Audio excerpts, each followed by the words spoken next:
एक समय की बात है, किसी शहर में एक मनोहर नाम का राजा रहता था।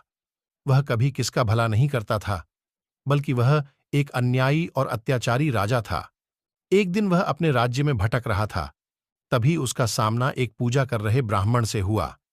ब्राह्मण को देख राजा की जिज्ञासा जगी और उनसे पूछने लगा कि वह किस भगवान की पूजा कर रहे हैं। ब्राह्मण ने जवाब देते हुए कहा कि आज कार्तिक महीने के शुक्ल पक्ष का दूसरा दिन है, इसलिए मैं मृत्यु और धर्म के देवता यमराज और चित्रगुप्त की पूजा कर रहा हूं। ब्राह्मण ने साथ में यह भी बताया कि इस पूजा से पाप कम होते हैं और नरक से मुक्ति मिलती है। ये सब सुनकर राजा मनोहर ने भी अनुष्ठानों का पालन करते हुए पूजा करना शुरू कर दिया।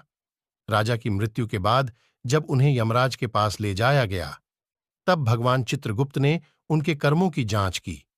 फिर उन्होंने यमराज को सूचित किया कि इस राजा ने भले ही कई पाप किए हों, लेकिन उसने पूरी श्रद्धा के साथ यम का पूजन किया है, इसलिए राजा को नरक नहीं भेजा जा सकता। इस प्रकार राजा केवल एक दिन पूजा करके ही अपने सभी पापों से मुक्त हो गया और उसे स्वर्ग की प्राप्ति हुई। ये सब सुनकर राजा मनोहर ने भी अनुष्ठानों का पालन करते हुए पूजा करना शुरू कर दिया। राजा की मृत्यु के बाद जब उन्हें यमराज के पास ले जाया गया, तब भगवान चित्रगुप्त ने उनके कर्मों की जांच की। फिर उन्होंने यमराज को सूचित किया कि इस राजा ने भले ही कई पाप किए हों, लेकिन उसने पूरी श्रद्धा के साथ यम का पूजन किया है, इसलिए राजा को नरक नहीं भेजा जा सकता।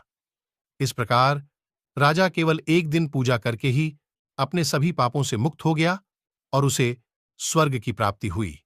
जय हो धर्मराज जी महाराज की ओर चित्रगुप्त जी महाराज की ऐसी ही कहानी सुनाने के लिए हमारे चैनल पर बने रहे हैं।